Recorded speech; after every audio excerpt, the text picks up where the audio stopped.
David ni umwarimu mu mashuri abanza. Prince na Pasi ni abanyeshuri b'inshuti bigishwa na mwarimu David. Umunsi umwe David yifuje kubaha umukoro wo mu rugo mu byiciro bibiri, homework mu ndimi z'amahanga. Habanje Prince. Mwarimu David aramubwira, Prince, genda urebe mu bantu bose witonze, unshakire umuntu umwe mwiza uzamunzanire mu minsi 3.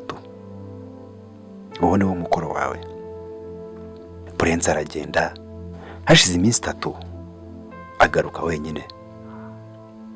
Mwarimu aramubaza, Prince, umukoro naguhaye warawukoze? Prince aramusubiza n'isoni, oya mwari, narebye mu bantu bose ntago nabashije kubona umuntu mwiza, mumbabarire kubatenguha. Mwarimu David ahamagara Pasi ngo nawe aze gufata umukoro we. Pasi, genda uzenguruke mu bantu bose uko ushoboye, unshakire umuntu mubi umwe uzamunzanire mu minsi 3. Nuko Pasi nawe aragenda, amara iminsi 3 aragaruka. Mwarimu, Pasi, umukoro wanjye waba warawukoze cyangwa nawe wabaye nka Prince? Mwari, nagerageje kureba mu bantu bose ntako ntagize, ariko ntago nigeze mbona umuntu mubi, rwose mumbabarire ndabatengushye. Mwarimu arabareba bombi, arabareka baritahira. Bukeye bwaho abahamagara mu biro bye, nuko arababwira, mwicare mbaganirize. Bana banjye, muri abahanga kandi ndabakunda.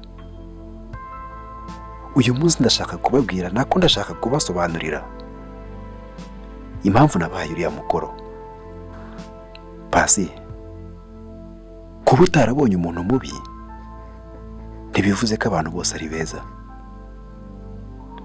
Arahindukira, Prince, kuba utarabashije kubona umuntu mwiza ntibivuze ko abantu bose ari babi. Ibi bijyanye n'ubuzima tubamo, uko dufata ibintu, uko tubona bagenzi bacu, mu gihe turakarira inshuti zacu iyo turi gufata imyanzuro muri twe. Ducira abantu imanza bitewe n'uko tubonye uko bameze inyuma. Dutekereza abantu byonyine kubera twabonye uko bitwara. Tubabazwa n'imyitwarire ya bamwe, nyamara ntituzi impamvu zibibatera.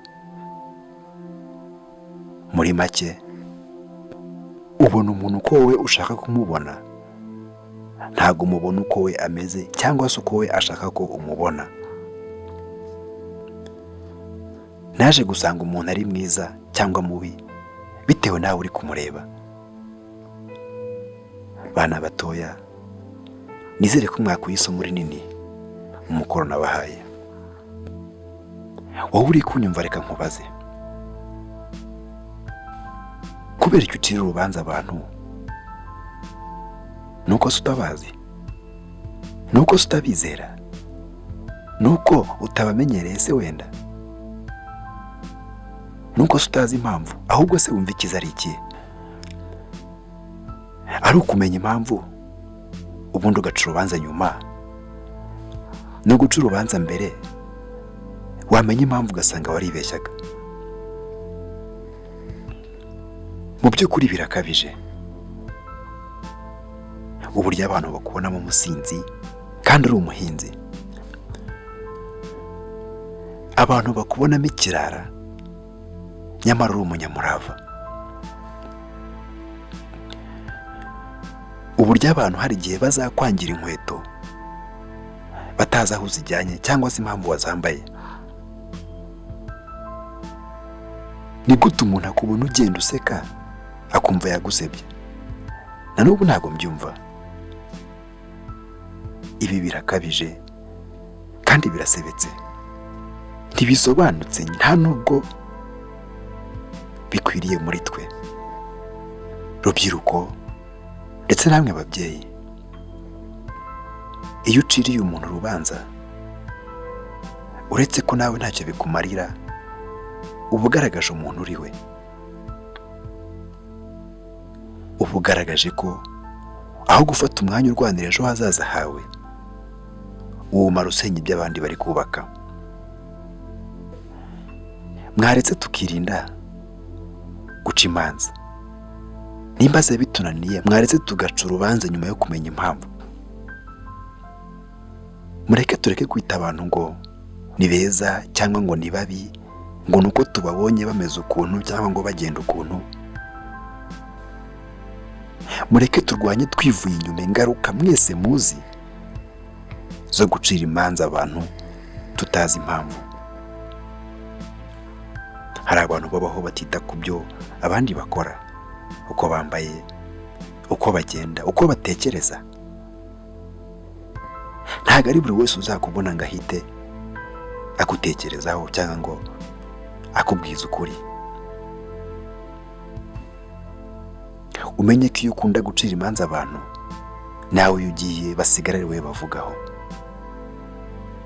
Nta n'ubwo uzigera umenya umuntu wese uko abayeho, ibyo ari guca mutazi, ibibazo afite wenda, ikimutera gukora ibyo ari gukora, cyangwa se ikihishe inyuma y'ubuzima bwe. Ni byiza ko mbere yo gutekereza cyangwa ucira abandi urubanza, jya ubanza witekerezeho. Kandi wibuke ko hari uwavuze ko mbere y'uko ubona umwanda uri mu nzu y'undi, jya ubanza urebe ko iwawe hakorobye. Urakoze kureba iyi video. Nitwa King Vicky. Gira amahoro kandi uhorane imigisha.